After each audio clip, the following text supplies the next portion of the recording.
اس بھائی کا سوال آیا ہے، عید کی نماز پڑھنے کا طریقہ کیا ہے؟ بالکل آسان سا طریقہ ہے. آپ لوگ جیسے کہ نماز پڑھتے ہیں 2 رکعت کی، تکبیر تحریمہ کر کے اللہ اکبر کے ہاتھ باندھ لیتے ہیں، پھر ثنا پڑھتے ہیں. ثنا پڑھنے کے بعد اس میں 6 زائد تکبیر ہوتی ہے. پہلے رکعت میں 3 تکبیریں زائد ہوتی ہے اور دوسری رکعت میں 3 تکبیریں زائد ہوتی ہے. بس اس کو سمجھنا. ثنا پڑھنے کے بعد جب آپ تحریمہ کر کے اللہ اکبر کے ہاتھ باندھیں گے، پھر آپ ثنا پڑھیں گے. ثنا پڑھنے کے بعد جو ہے اللہ اکبر کہہ کے ہاتھ اوپر کو لے جائیں گے، پھر چھوڑ دیں گے نیچے لا کے. پھر ہاتھ جو اوپر کو لے جائیں گے اللہ اکبر کہہ کے، پھر چھوڑ دیں گے. تیسری مرتبہ پھر ہاتھ اوپر کو لے جائیں گے اللہ اکبر کہہ کے، پھر نیت باندھ لیں گے. نیت باندھ کے امام صاحب سورہ فاتحہ پڑھیں گے، اس کے ساتھ کوئی سورہ ملائیں گے. سورہ پڑھ کے پھر عام جس طرح نمازیں ہوتی ہے وہ اپنی پہلی رکعت پورا کریں گے. پھر دوسری رکعت کے لیے جب اٹھیں گے تو پھر وہ فاتحہ پڑھیں گے. فاتحہ پڑھنے کے بعد اس کے ساتھ کوئی سورہ ملائیں گے. سورہ ملا کے بعد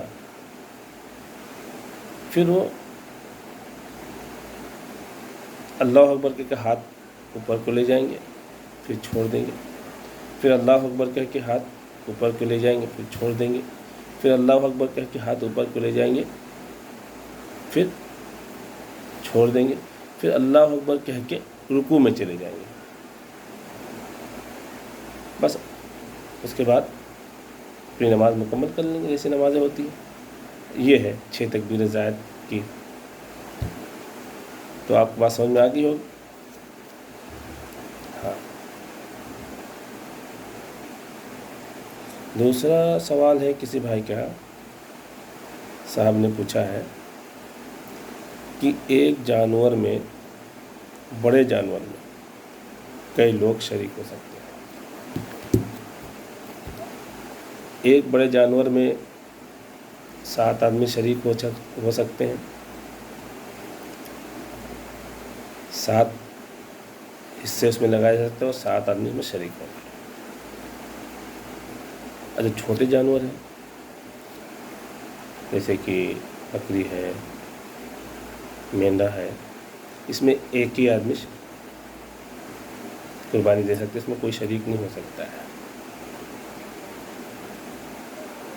اس میں یہ ہے 7 آدمی کا جو حصہ ہوگا وہ برابر کا ہوگا.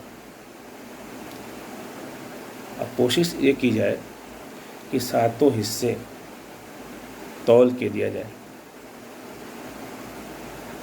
اگر تول کے نہ دیا جائے تو حصہ لگا لیں تو کلیجی، پایا، دل، گردہ الگ رکھ لے تاکہ آخر میں جو ہے وہ ایک سب میں ڈال لیا جائے، تاکہ اگر کسی میں گوشت زیادہ چلا گیا تو یہ کلیجی اور پایا جو ہے یا دل گردہ جو اس کا بدلہ ہو جائے تاکہ سود نہ ہو.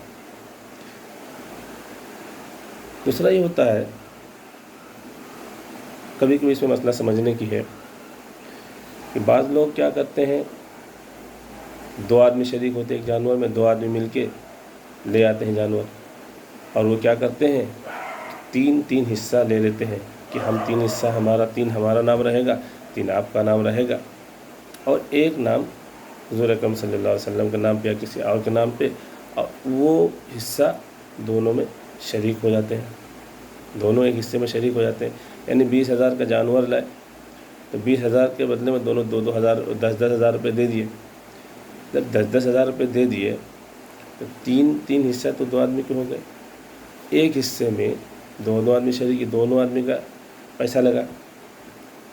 تو کسی ایک حصے میں دو آدمی شریک نہیں ہو سکتا، کسی کا 4 حصہ ہوگا، کسی کا 3 حصہ ہوگا، کسی کا 3 حصہ ہوگا، کسی ایک کو پورا حصہ لینا پڑے گا۔ ہاں یہ ہو سکتا ہے کہ اگر حضور اکرم صلی اللہ علیہ وسلم کے نام پہ کر رہا ہے، کسی بزرگ کے نام پہ کر رہا ہے، کسی صحابی کے نام پہ کر رہا ہے، تو پہلے آدمی کو یا دوسرے آدمی کو کوئی ایک جو ہے ہدیہ کر دے پیسہ کے ساتھ، دیکھیے یہ پیسہ تم لے لو، اب تم اپنی طرف سے کر لو، یہ پیسہ آپ کو ہدیہ ہے، تو اس کو مالک بنا دے، تو اس طریقے سے جائز ہو جائے گا۔ دوسرا ہے کہ کیا حلال جانور حلال کرنے کے لیے اجرت دیا جا سکتا ہے؟ ہاں بالکل، اجرت دینا بہت ضروری ہے۔ جس طریقے سے آپ، کیونکہ افضل تو یہ ہے کہ جس کے نام پہ قربانی ہے وہ جانور حلال کرے۔ اگر وہ حلال نہیں کر سکتے، ذبح نہیں کر سکتے ہیں، اگر کسی سے ذبح کرواتے ہیں تو اس سے اس کو اجرت دے۔ اگر وہ بخوشی کرتے ہیں، اجرت لینے پر راضی نہیں ہے تو کوئی مسئلہ نہیں، قربانی ہو جائے گی۔ ایسے بھی قربانی ہو جائے گی، لیکن قربانی میں نقص رہ جائے گا۔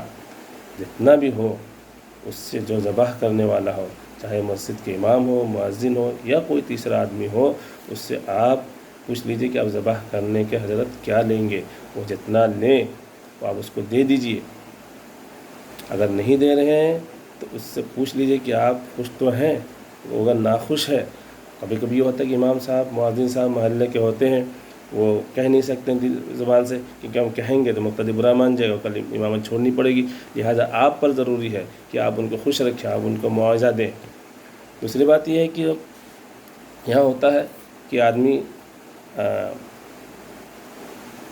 گوشت کاٹنے کے لیے، جانور حلال کرنے کے لیے آس پاس کے محلے گھر کے لوگ آ جاتے ہیں، اور جب وہ حلال کرتے ہیں، گوشت کاٹتے ہیں، اس کے بدلے میں ان کو گوشت دے دیتے ہیں اجرت میں یا بدلے میں۔ تو دیکھیے جو قربانی کا گوشت ہے اس کا مالک اللہ ہے، وہ اللہ کا ہے، اس میں سے آپ کسی کو اجرت کے طور پر نہیں دے سکتے۔ آپ اجرت کے طور پر آپ کو پیسہ دینا پڑے گا۔ اگر آپ گوشت دے رہے ہیں اس میں سے، تو آپ کو اس گوشت، جتنا گوشت دے رہے ہیں اتنا پیسہ آپ کو صدقہ کرنا پڑے گا، کیونکہ وہ اس گوشت کا مالک آپ نہیں ہے۔ آپ اپنا پیسہ کتنا دیا اندازہ لگائیے۔ یہ 5 آدمی نے کام کیا، 5 آدمی کو 5 کلو دے دیا اجرت کے طور پر، اجرت دیا نہیں جا سکتا ہے۔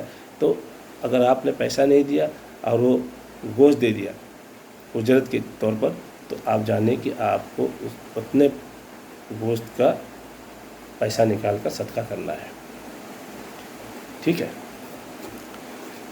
اور